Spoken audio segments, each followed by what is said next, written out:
আসসালামু আলাইকুম প্রিয় দর্শক। পাকিস্তান একটি ভেরিয়ন visual range air to air missile develop করছে। দূরপাল্লার এই মিসাইল ইন্ডিয়ান রাফেল ফাইটার ঘায়াল করতে সক্ষম। Hello guys, welcome back to another video. Viewer बहुत ही ज्यादा नॉलेजेबल वीडियो आप लोगों के लिए लाए हैं। वीवर पाकिस्तान के पास इंडिया का जो राफेल फाइटर जेट है उसका तोड़ है। बहुत ही ज्यादा वीवर पावरफुल किस्म का ये A2A मिसाइल है। बांग्लादेश के पास भी ये मिसाइल होना चाहिए। पाकिस्तान का वीवर बहुत ही ज्यादा नॉलेजेबल वीडियो होने वाली है। अभी तक आप लोगों ने हमारे चैनल को सब्सक्राइब नहीं किया हुआ, जल्दी से हमारे चैनल को सब्सक्राइब कर लीजिएगा। तो without wasting the time video को स्टार्ट करते हैं। আসসালামু আলাইকুম প্রিয় দর্শক। পাকিস্তান একটি ভেরিয়ন visual range air to air missile develop করছে। দূরপাল্লার এই মিসাইল ইন্ডিয়ান রাফেল ফাইটার ঘায়াল করতে সক্ষম হবে। এই মিসাইলটি দেশটির সরকারি সমরাস্ত্র উৎপাদনকারী প্রতিষ্ঠানগুলোর যৌথ প্রোডাকশন। এখানে খুবই সংক্ষেপে মিসাইলটির স্পেসিফিকেশনস এবং কার্যকারিতা তুলে ধরব। সো পুরো ভিডিওটি দেখুন এবং সাবস্ক্রাইব করে আমাদের সাপোর্ট দিন।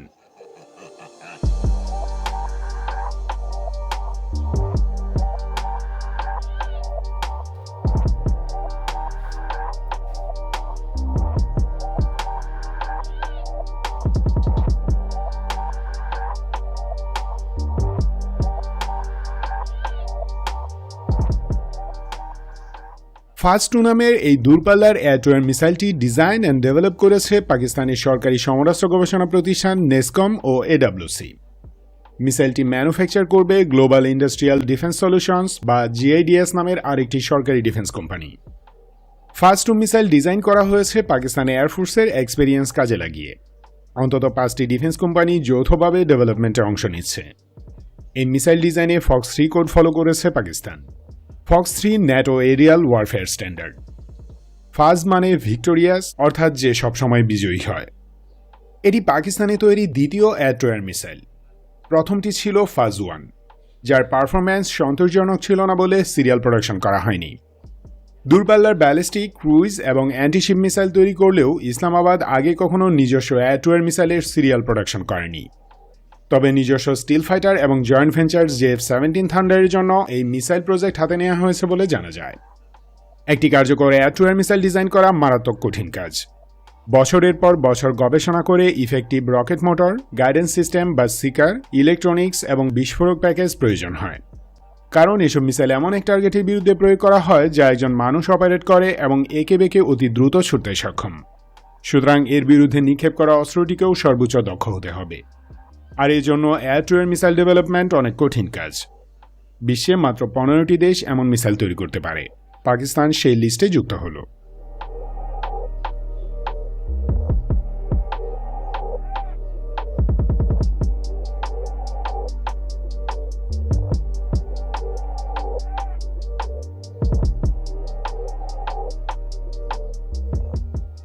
যাই হোক, এমন ক্রিটিক্যাল অস্ত্র তৈরিতে পাকিস্তান কিভাবে সক্ষম হলো এটি একটি প্রশ্ন বটে। প্লাস এই মিসাইল কতখানি কার্যকর হবে সে ব্যাপারে অনেকেই হয়তো সন্দেহ পোষণ করবেন। Let's see. পাকিস্তানের একটি সরকারি ডিফেন্স কোম্পানি গত 5-6 বছর ধরে চীনের ডিজাইন করা ভেরিয়ন ভিজুয়াল রেঞ্জ SD-10A ও শর্ট রেঞ্জ PL-5E2 মিসাইল দেশেই অ্যাসেম্বল করছে। কিছু ক্রিটিক্যাল পার্টসও তারা তৈরি করে। এই প্রজেক্ট থেকে পাকিস্তানি ওয়েপন্স ডিজাইনাররা মূল্যবান দক্ষতা অর্জন করেছেন। তাছাড়া খান রিসার্চ ল্যাবরেটরি গত 25 বছর ধরে আঞ্জাম man portable missile defence system তৈরি করছে।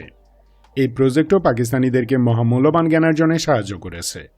পাশাপাশি এটি সহজে অনুমেয় যে ভেরিয়ন visual range air to air missile তৈরির জন্য পাকিস্তানকে সাহায্য করেছে চীন। তবে ফাজ 2 হবে আমেরিকান ও চাইনিজ এয়ার টু এয়ার মিসাইলের একটি হাইব্রিড। কারণ পাকিস্তানিরা আমেরিকান AIM-120 AMRAAM ও AIM-9 সাইডউইন্ডার মিসাইলও অপারেট করছে বহুদিন ধরে।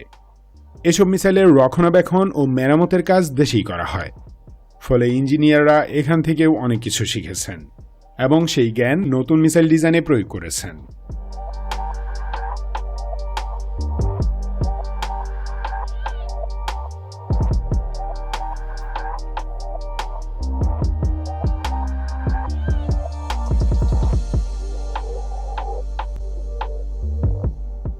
ফাস্ট মিসাইলের প্রাইমারি স্পেসিফিকেশনসগুলো প্রকাশ করেছে খোদ GIDS।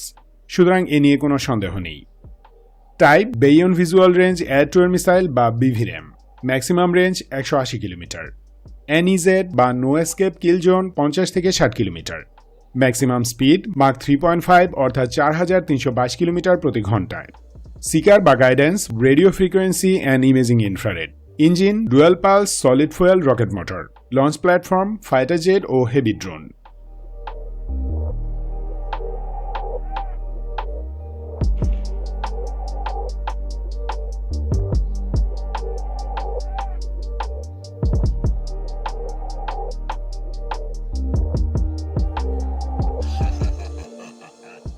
ফাস্ট টু তৈরির প্রধান কারণ ইন্ডিয়ান রাফেলকে ঘায়েল করা। কারণ পাকিস্তানের হাতে যেসব এয়ার টু এয়ার মিসাইল আছে সেগুলো অলরেডি সকল ইন্ডিয়ান ফাইটার জেটের বিরুদ্ধে কার্যকর এবং প্রমাণিত। কিন্তু ফ্রান্সের তৈরি রাফেলের ক্ষিপ্রতা এবং রাডার ক্রস সেকশন কম হওয়ায় একে ঘায়েলের জন্য ডুয়েল সিকার মিসাইল দরকার। স্টিল ফাইটার সাধারণত রাডার এবং রেডিও সিগন্যাল হজম করতে পারে, কিন্তু ইনফ্রারেড একটি প্যাসিভ ডিটেকশন সিস্টেম। এটি ইঞ্জিন ও এয়ারফ্রেমের গায়ে উৎপন্ন তাপের মাধ্যমে বিমানকে শনাক্ত করে থাকে। वाह वंडरफुल वीवर, क्या शानदार किस्म का पाकिस्तान जो है फाज एयर टू एयर मिसाइल को बना रहा है। ये बांग्लादेश को डेफिनेटली मिलना चाहिए। बांग्लादेश की एयरफोर्स में भी इस फाज एयर मिसाइल को डेफिनेटली ऐड किया जाए। बांग्लादेश के पास अगर ये मिसाइल सिस्टम होगा तो बांग्लादेश की एयरफोर्स भी है जो है वो भारतीय राफेल को बहुत ही ज़्यादा इजीली जो है निशाना बना सकती है। इंशाल्लाह आई होप कि जो बांग्लादेश है वो पाकिस्तान से इस किस्म के मिसाइल को बाय करेगा। पाकिस्तान और बांग्लादेश एक दूसरे के लिए भाई भाई हैं, बहुत ही ज़्यादा इन दोनों कंट्री में प्यार पाया जाता है। तो व्यूअर, अगर आप लोगों को मज़ीद इन्फॉर्मेटिव वीडियो देखनी है तो जल्दी से हमारे चैनल को सब्सक्राइब कर लीजिएगा। मिलते हैं आपसे नेक्स्ट वीडियो में इंशाल्लाह, तब तक के लिए अल्लाह हाफिज़।